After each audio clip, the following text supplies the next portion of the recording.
Good to have you here. It's Wednesday, April 23rd, 2025, and spring is really finally showing up here in Southern California. I don't know about where you're listening from, but just a few days ago it was cold and rainy, and then bam!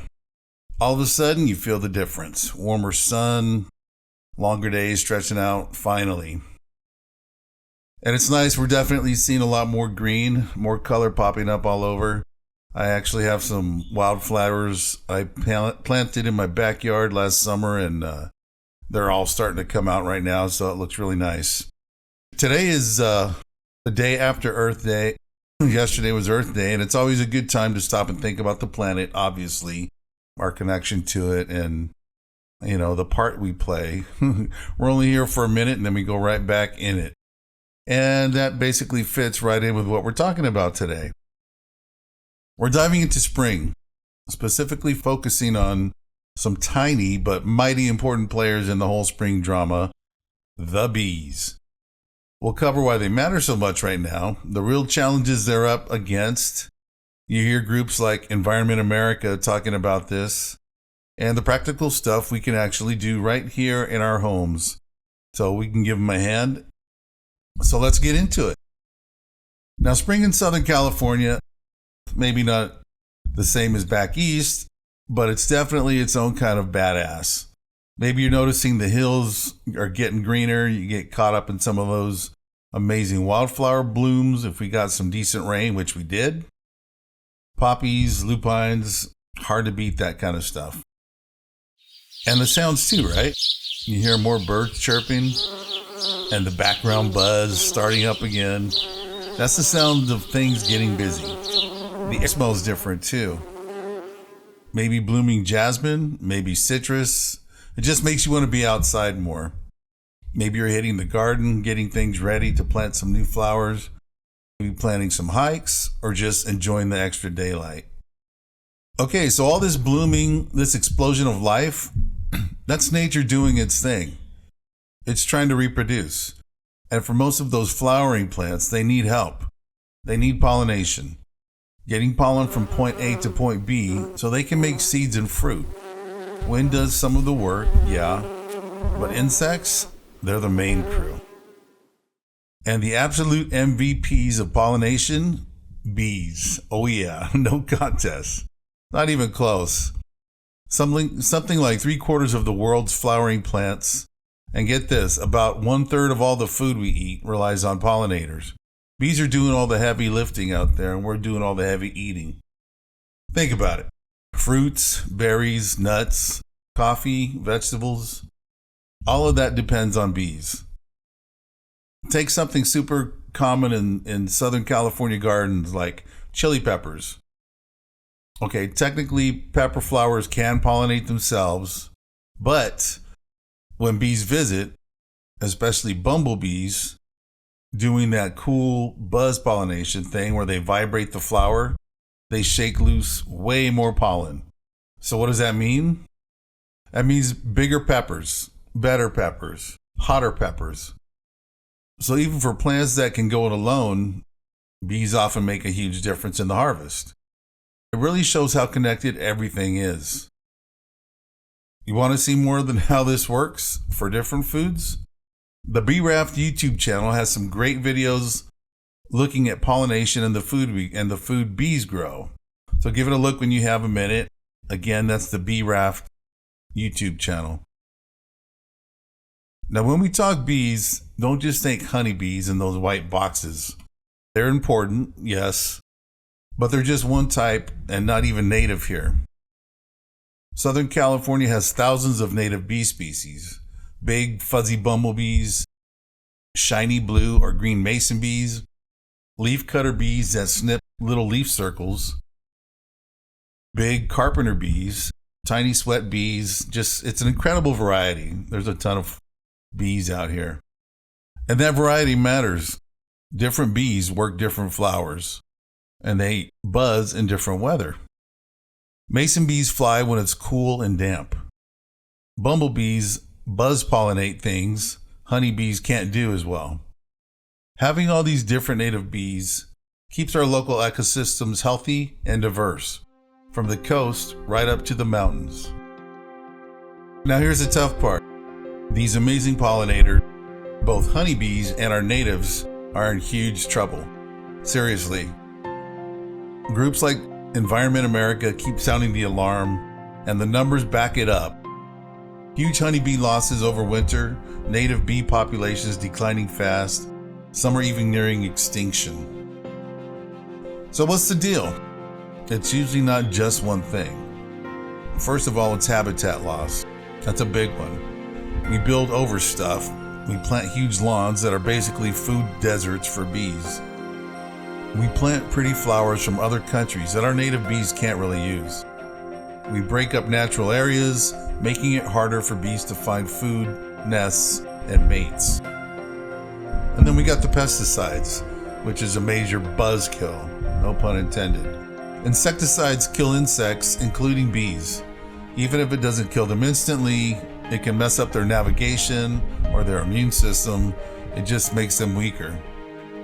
Those neonic pesticides you hear about, Environment America points these out specifically. They get inside the plants, so the pollen and nectar become toxic. Herbicides kill weeds, like clover that bees need, especially early on. Even fungicides can harm bees or make other pesticides worse for them. Then we've got disease and parasites. Things like the varroa mite for honeybees spread easier when bees are already stressed from lack of food or pesticides. Then add in climate change. This throws timing off. Flowers that might bloom before bees are ready, or bees might emerge before their food source blooms because of the weird weather. This disconnect is really bad, and it's very real. It's a serious situation, no doubt, but knowing the problem helps us figure out the solutions. And protecting bees is really about protecting our own environment and our food supply. Okay, so that might sound a bit heavy, but here's the good part. We can all do something about it. Starting now, this spring, right in your own space. You don't need acres of land. Every little bit genuinely helps create safe spots for bees. So think about it in a practical way. The first thing you can do is plant for bees. Make your garden, patio, or balcony a pollinator buffet. Think native. Seriously, native Southern California plants are best. Poppies, sage, black sage, Cleveland sage, those are great.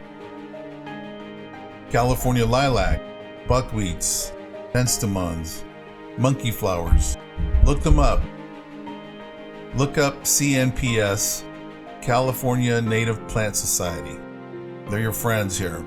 They'll help you find plants for your specific area, whether you're on the coast or inland, etc. And then think about feeding them all season. Don't just plant spring plants, mix it up. Plant some early spring plants like ceanothus, mid-spring, summer buckwheats, even fall stuff later in the summer. Just keep the food going so the bees have plenty they can pollinate and they can eat. And plant in bunches too. It's easier to find a clump of plants than to find plants that are just kind of placed here and there. And variety is good. Different flower shapes for different bees helps. If you have pots, use them. Balcony or small patio, you can still plant native wildflowers. Herbs you can plant that bees love, like rosemary and thyme. Or smaller native shrubs in containers. It all counts and it all helps. The second thing you can do is cut the chemicals. That's majorly important. Okay, a bee garden full of pesticides doesn't help anything. Doesn't help any bees. No neonics. Just check the label and avoid them. Ditch broad spectrum sprays. They kill the good bugs too. Love your weeds. No, I didn't say love your weed. I said love your weeds. Like dandelions and clover. It's early bee food. Pull them if you must, but don't spray them, okay? If you can help it. Try IPM, Integrated Pest Management. Least toxic methods first. Maybe just blast aphids off with water or encourage ladybugs. You can actually buy ladybugs and praying mantises at places like Home Depot or Lowe's or most nurseries. Use insecticidal soap only if you really have to, and do it at night when bees are sleeping. Use natural stuff like chili flakes or garlic spray. Look up options for your specific pest problem. The third thing you can do is give them water. They all need water, especially here in South California. Bees need water, but they drown easily. So use something shallow like a plant saucer or an old dish, and definitely use Bee Rafts. Keep it fresh. Change the water every day or two so it's clean and doesn't breed mosquitoes. Now, if you're not sure what Bee Rafts are, you can find them on our website, www.beeraft.com. They're just simple, decorative flotation devices. You put them in the water, they attract bees, and the bees can land on them, and they can rest, and they can access water without drowning or getting wet. The great thing about Bee Rafts is it takes the guesswork out, and bees stay safe. You just put it in the water and you're done. The fourth thing you can do is to provide your homes and winter getaways with native bees nesting in the grounds or tunnels. So wait to clean up. Don't clear everything the minute it warms up. Wait for temps consistently above 50 degrees. You can leave the leaf litter, leave old stems, or maybe cut them a foot to a foot and a half tall. Bees use that kind of thing. Leave some bare dirt. Don't mulch every single inch. Some bees need access to bare ground to dig nests, especially sunny spots. Make a brush pile. Just pile up some sticks in a corner and let it go. Bee hotels are good too, but be careful. They can work for cavity nesters, but cheap ones with just drilled holes can spread disease. Look for ones with replaceable tubes or reeds, and clean or replace them yearly. Put them where they get morning sun and they're sheltered from rain. And the fifth thing you can do is, quit cutting your grass. It looks nice, but big green lawns are big green deserts. Less lawn and more flowers. That needs to be the way you think. Try no mow May. Let it grow in May. Clover and dandelions bloom, and bees love them.